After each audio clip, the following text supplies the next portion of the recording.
Hello बच्चों, let's read this question. The question says match the following columns. यहाँ पे हम बात कर रहे हैं कॉलम, यहाँ पे कॉलम 1 और कॉलम 2 को मैच करना है। कॉलम 1 में दे रखा है मेरिस्मेटिक टिश्यूज एंड कॉलम 2 में दे रखा है लेयर्स ऑफ पेरिडर्म।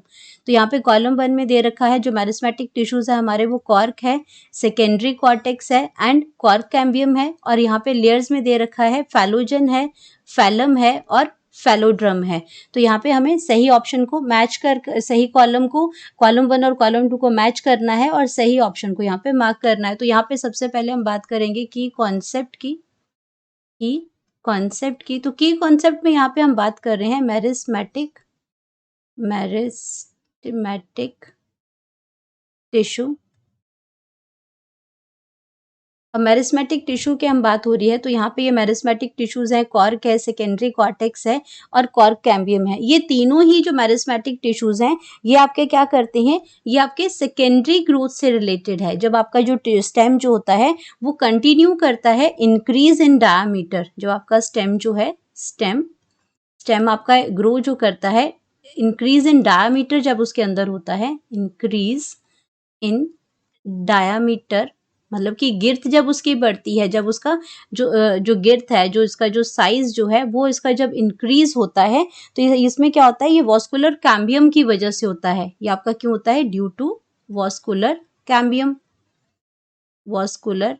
कैम्बियम। जो सेकेंडरी टिश्यूज हैं, इसकी वजह से आपका क्या होता है, ये आपका डायमीटर में बढ़ता है। पहले आपकी हाइट जो है प्लांट ट्री की वो होती है, फिर उसमें जो गिर्थ जो बढ़ती है, डायमीटर जो प्लांट का ट्री का बढ़ता है, वो इसकी वजह से बढ़ता है।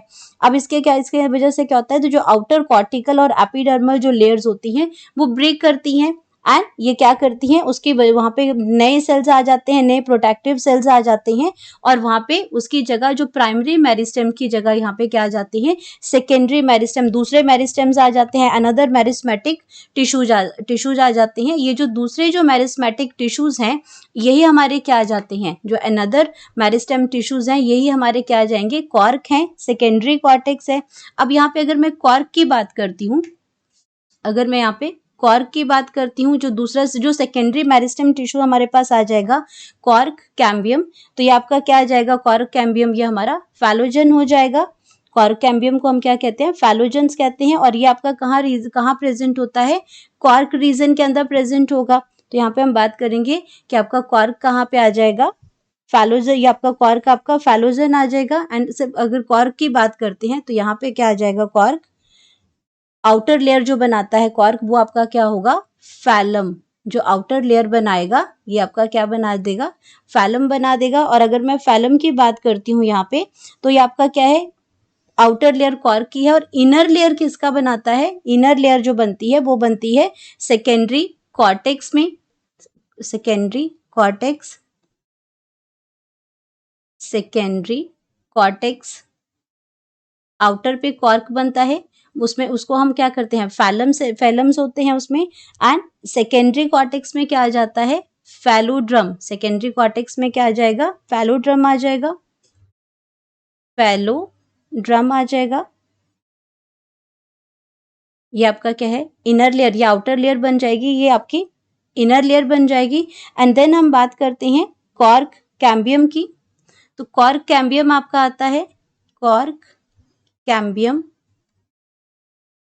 तो कॉर्क कैम्बियम आपका क्या रह जाएगा, इसमें फैलम आपका हो गया, फैलोडर्म हो गया। तो कॉर्क कैम्बियम क्या है, फैलोजन। कॉर्क कैम्बियम क्या हो जाएगा, इसमें इसको क्या कहते हैं, कॉर्क कैम्बियम को फैलोजन कहते हैं। तो ये आपका क्या करता है, ये तीनों, अगर हम बात करते हैं इसमें फैलम की बात करते हैं, फैलोड्रम और फैलोजन की बात करते हैं, ये तीनों ही क्या बनाते हैं, ये बनाते हैं पेरिड्रम। इसको हम इकट्ठा कलेक्टिवली तीनों को अगर हम इकट्ठा बोलें तो ये आपका क्या बनाता है, पेरिड्रम बनाता है। और पेरिड्रम क्या है, स्टेम की लेयर है। ये लेयर ऑफ एपेरिडम जो है वो ये आपकी स्टेम की लेयर है। तो ये आप इसमें तीनों, तो अब अगर हम सही यहाँ पे मैच करते हैं तो कॉर्क के साथ हमारा क्या हो जाएगा, फैलम हो जाएगा। कॉर्क के साथ यहाँ पे नंबर 2 आ जाएगा और आपका सेकेंडरी कॉर्टेक्स के साथ यहाँ पे फैलोड्रम है तो नंबर 3 हो जाएगा। एंड कॉर्क कैम्बियम जो फैलोजन है वो आपका यहाँ पे नंबर 1 हो जाएगा। तो अगर हम अपनी सही ऑप्शंस को देखते हैं तो सही ऑप्शन में क्या आ जाएगा आपका, जहाँ पे आपके नंबर्स दे रखे हैं 2, 3 और 1, तो 2, 3 और 1 जो सही मैच जो है हमारा वो आ जाएगा ऑप्शन डी, करेक्ट ऑप्शन वो आ जाएगा हमारे पास डी, दैट इज ए का 2 है, बी का 3 है, सी का 1 है और बाकी सारे ऑप्शन जो हमारे वो गलत हो जाएंगे क्योंकि यही हमारा सही मैच हो रहा है। तो बात करेंगे यहाँ पे करेक्ट ऑप्शन की, वो हमारा क्या हो जाएगा, डी हो जाएगा। Hope you understood it well, best of luck.